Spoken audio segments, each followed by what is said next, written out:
जेव्हा नात्यांची किंमत माणसाच्या हृदयावरून नाही तर त्याच्या खिशातील पैशावरून ठरवली जाते, तेव्हा शांत राहणारा माणूस कमजोर नसतो, तो योग्य वेळेची वाट पाहत असतो.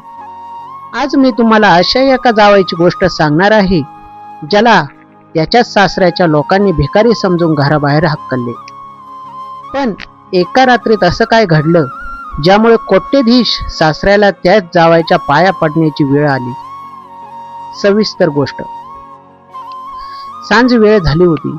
आनंदराव देशमुखांच्या भव्य बंगल्याबाहेर महागड्या गाड्यांची रांग लागली होती. आज देशमुखांच्या घरी त्यांच्या धाकट्या जावयाचा म्हणजेच रोहनचा भव्य कौतुक सोहळा होता. रोहनने नुकतीच एक मोठी बिझनेस डील मारली होती. घरच्या आत दिव्यांची लखलखाट होती. रोहन महागडा इटालियन सूट घालून हातात लक्झरी घड्याळ बांधून सर्वांच्या आकर्षणाचा केंद्रबिंदू बनला होता. आनंदराव आणि त्यांच्या पत्नी सुनीताबाई रोहनचे कौतुक करताना थकत नव्हते. अहो रोहनराव, तुम्ही तर आमच्या घराची शान आहात. काय ते व्यक्तिमत्व आणि काय तो तुमचा बिझनेस. आनंदराव मिश्किलपणे हसत म्हणाले. तितक्या दारातून एका साध्या सुट्टी शर्टात आणि जीन्समध्ये राहुल आत आला. राहुल आनंदरावांचा मोठा जावई आणि स्नेहाचा पती. तो अत्यंत शांत, भाबडा आणि अभ्यासू दिसणारा तरुण होता. त्याच्या हातात साध्या कागदांच्या पिशवीत सासरच्यांसाठी आणलेली मिठाई होती. राहुलला पाहताच आनंदरावांच्या चेहऱ्यावरचा आनंद मावळला. सुनीताबाईंनी तोंड वाकडे केले. आला वाटतं आमचा श्रीमंत जावई. रोहनने टोमणा मारला आणि उपस्थितांमध्ये हास्य पिकला. राहुलने पुढे होऊन आनंदरावांच्या पाया पडण्याचा प्रयत्न केला, पण आनंदराव 2 पावले मागे सरकले. थांब राहुल, आज आमच्या घरी शहरातील मोठे उद्योगपती आले आहेत. तुझ्या या साध्या आणि दरिद्री अवताराने आमची अब्रू घालू नकोस. स्नेहा धावत पुढे आली. बाबा, हे काय बोलताय तुम्ही? राहुल कामावरून थेट इथे आले आहेत आणि कपड्यांवरून माणसाची किंमत ठरवणे योग्य नाही. तू गप्प बस स्नेहा. सुनीताबाई डाफरल्या. तुझ्या या नाकारत्या नवऱ्यामुळे आज समाजात मान खाली घालावी लागते. रोहनकडे बघ, लाखो रुपयांच्या भेटवस्तू आणल्यात त्याने, आणि हा तुझा नवरा 100 रुपयाची मिठाई घेऊन आलाय. आनंदरावांनी राहुलच्या हातातील पिशवी हिसकावून दूर फेकून दिली. मिठाई जमिनीवर सांडली. राहुल, तुझी लायकी या हॉलमध्ये उभे राहण्याची नाही.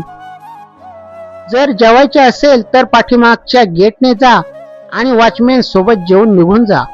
आनंदराव ओरडले. हॉलमध्ये उपस्थित सर्व लोक राहुलकडे बघून हसत होते. स्नेहाच्या डोळ्यातून अश्रू वाहत होते, पण राहुलच्या चेहऱ्यावर राग नव्हता, तर एक अथांग शांतता होती. त्यांनी जमिनीवर पडलेली मिठाई उचलली, स्नेहाकडे पाहून एक धीर देणारे हास्य केले आणि शांतपणे घराबाहेर पडला. राहुल बंगल्याच्या मुख्य गेट बाहेर आला. त्याच्या चेहऱ्यावरचा भाबडेपणा अचानक गायब झाला. त्याने खिशातून एक अत्यंत महागडा एन्क्रिप्टेड स्मार्टफोन बाहेर काढला. तितक्यात फोनची रिंग वाजली. फोन उचलताच पलीकडून अतिशय आदराने आवाज आला. Good evening mister chairman. Vertex Global कॉर्पोरेशनची 5000 कोटींची आंतरराष्ट्रीय डील फायनल झाली आहे. संपूर्ण बोर्ड ऑफ डायरेक्टर्स आपल्या सहीची वाट पाहत आहेत. गाडी पाठवू का सर? राहुलने मागे वळून देशमुखांच्या लखलखत्या बंगल्याकडे पाहिले आणि गंभीर आवाजात म्हणाला, गाडी पाठवा. आणि आनंदराव देशमुखांच्या कंपनीची फाईल टेबलावर तयार ठेवा. ज्याला सासरच्यांनी भिकारी मानले, त्याच्या एका सहीवर देशातील सर्वात मोठ्या बिझनेस ग्रुपचे भवितव्य अवलंबून होते. राहुल नेमका कोण होता आणि त्याने आपली ओळख का लपवून ठेवली होती? सविस्तर गोष्ट. काहीच मिनिटात देशमुखांच्या बंगल्याबाहेर एक बुलेट प्रूफ काळ्या रंगाची मर्सिडीज मेबॅक येऊन थांबली. कारमधून 2 बॉडीगार्ड्स उतरले आणि त्यांनी आदराने राहुलसाठी दार उघडले. राहुल गाडीत बसला. गाडीत त्याचा वैयक्तिक सचिव विक्रम बसला होता. विक्रमने लगेच लॅपटॉप राहुल समोर ठेवला. सर, तुम्ही सांगितल्याप्रमाणे आनंदराव देशमुखांच्या देशमुख एंटरप्राइझेस आणि रोहनच्या रॉयल ग्रुपची संपूर्ण माहिती मी काढली आहे. विक्रम म्हणाला. राहुलने खिडकी बाहेर पाहता पाहता विचारले, काय परिस्थिती आहे त्यांची? सर, आनंदरावांची कंपनी पूर्णपणे कर्जात बुडालेली आहे. ते आणि रोहन दोघेही एका नवीन 500 कोटींच्या प्रोजेक्टच्या भरोशावर जिवंत आहेत. जर त्यांना तो प्रोजेक्ट मिळाला नाही तर ते रस्त्यावर येतील. आणि विशेष म्हणजे ते ज्या कंपनीकडे 500 कोटींच्या निधीसाठी भीक मागत आहेत ती कंपनी दुसरी तिसरी कोणती नसून आपलीच व्हर्टेक्स ग्लोबल आहे. विक्रमने खुलासा केला. राहुलच्या ओठांवर एक मिश्किल हास्य आले. फ्लॅशबॅक. भूतकाळ. 5 वर्षापूर्वी राहुलचे वडील आणि आनंदराव भागीदार होते, पण आनंदरावांनी कपट करून राहुलच्या वडिलांना फसवले, ज्यामुळे राहुलच्या वडिलांचा धक्का बसून मृत्यू झाला. राहुलने कठोर परिश्रम करून स्वतःचे बिझनेस एम्पायर उभे केले. दरम्यान राहुलची भेट स्नेहाशी झाली. स्नेहा आनंदरावांची मुलगी आहे हे माहीत असूनही राहुलने तिच्या निष्पाप आणि चांगल्या स्वभावामुळे तिच्याशी लग्न केले. पण राहुलला हे पाहायचे होते की आनंदराव बदलले आहेत का, म्हणून त्याने स्वतःची खरी ओळख, तो व्हर्टेक्स ग्रुपचा मालक आहे, हे लपवून ठेवली होती. पण आज सासरच्यांनी अपमानाने सर्व मर्यादा ओलांडल्या होत्या. विक्रम, आनंदराव आणि रोहन यांना उद्या सकाळी 10 वाजता व्हर्टेक्स ग्रुपच्या मुख्य कार्यालयात मीटिंगसाठी बोलवा. त्यांना वाटू द्या की त्यांना 500 कोटींचे प्रोजेक्ट मिळणार आहे. राहुल थंड आवाजात म्हणाला. आणि सर, मॅडमचे स्नेहाचे काय? विक्रमने विचारले. स्नेहाचे हृदय खूप साफ आहे. तिला या खेळापासून दूर ठेवा. उद्या सासरच्यांचा मुखवटा गळून पडेल. राहुल उत्तराला. दुसऱ्या दिवशी सकाळी 10 वाजता व्हर्टेक्स ग्लोबल या देशातील सर्वात मोठ्या 50 मजली कॉर्पोरेट इमारतीसमोर आनंदराव आणि राहुल उतरले. दोघेही अत्यंत उत्साहात होते. रोहन, आज ही 500 कोटींची डील झाली की आपण शहरातील सर्वात श्रीमंत लोक बनू, आनंदराव मिशीवर ताव मारत म्हणाले. दोघेही कॉन्फरन्स रूम मध्ये बसले. इतक्यात मुख्य दरवाजा उघडला. महागड्या डिझायनर सूट मध्ये, हातात ब्रँडेड घड्याळ आणि डोळ्यांवर चष्मा घातलेला माणूस आत आला. त्याला पाहताच आनंदराव आणि रोहनच्या हातातले कॉफीचे कप खाली पडले. जेव्हा गर्विष्ठ सासऱ्याने आणि श्रीमंत जावाईने आपल्या गरीबासारख्या दिसणाऱ्या जावायला व्हर्टेक्स ग्रुपच्या मुख्य खुर्चीवर बसलेले पाहिले, तेव्हा त्यांच्या पायाखालची जमीनच सरकली. तर बघा मग, कॉन्फरन्स रूम मध्ये शांतता पसरली होती. दारातून आत येणारा माणूस दुसरा कोणी नसून राहुल होता. त्याच्या मागे 10-12 एक्झिक्युटिव्ह आणि बाउन्सर्स चालत होते. रोहन रागाने लालबुंद झाला आणि ओरडला. राहुल, तू इथे काय करतोस भिकाऱ्या? सेक्युरिटी, सेक्युरिटी, या साध्या माणसाला आत कोणी सोडले? हा व्हर्टेक्स ग्रुपच्या बॉसच्या खुर्चीवर बसतोय.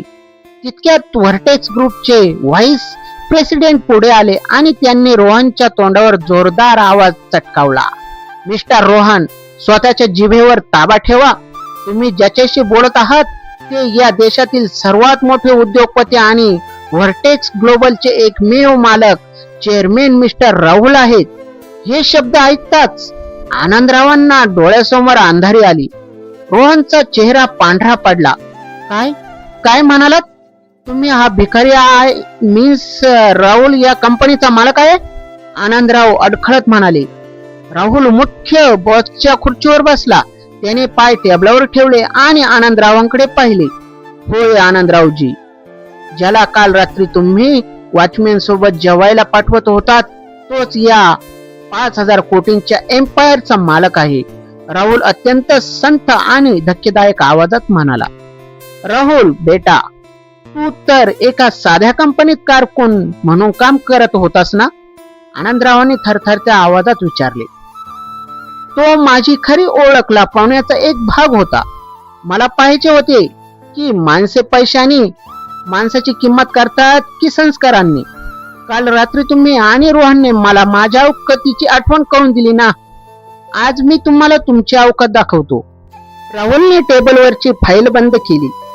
विक्रम देशमुख एंटरप्राइजेस आणि रॉयल ग्रुपचे 500 कोटींचे प्रोजेक्ट रद्द करा आणि त्यांनी आमच्या बँकेकडून घेतलेले 25 कोटींचे कर्ज 24 तासात वसूल करण्याची नोटीस पाठवा. राहुलने आदेश दिला. नाही राहुल, असं करू नकोस, आम्ही रस्त्यावर येऊ. रोहन हात जोडून विनवणी करू लागला.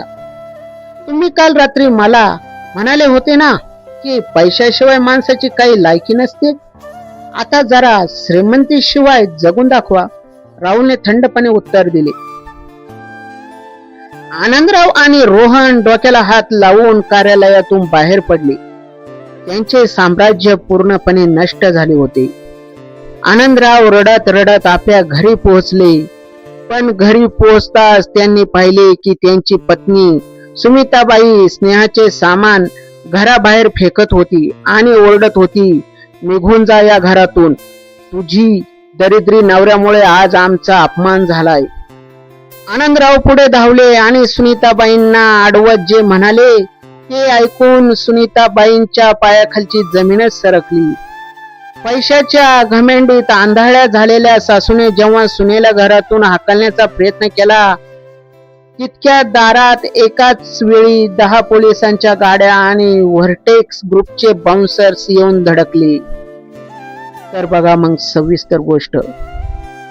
सुनीताबाई स्नेहाला घराबाहेर ढकलत होत्या. स्नेहा डोळ्यातून अश्रू आणून शांतपणे उभी होती.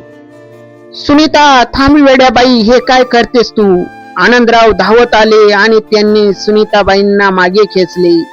अहो, तुम्ही या पोरीला का थांबवताय? तिच्या त्या भिकारी नवऱ्याला काल आपल्या रोहनचा अपमान केला.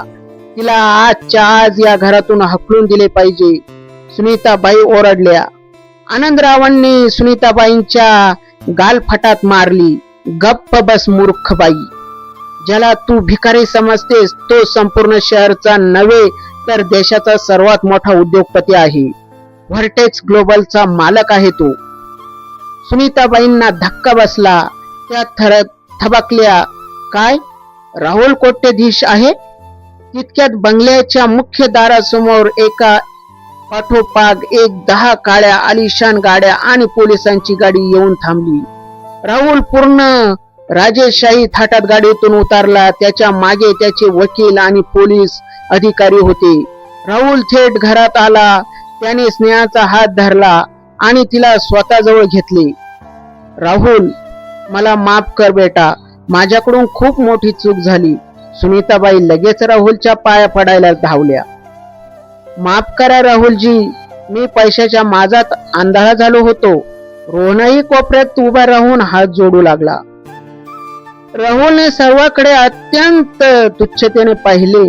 काल रात्री जेव्हा मी तुम्हाला मान दिला तेव्हा तुम्ही माझा अपमान केलात. माझी पत्नी स्नेहा तुमच्या घरी राहिली पण तुम्ही तिला केवळ एका साध्या माणसाची बायको म्हणून हीन वागणूक दिली.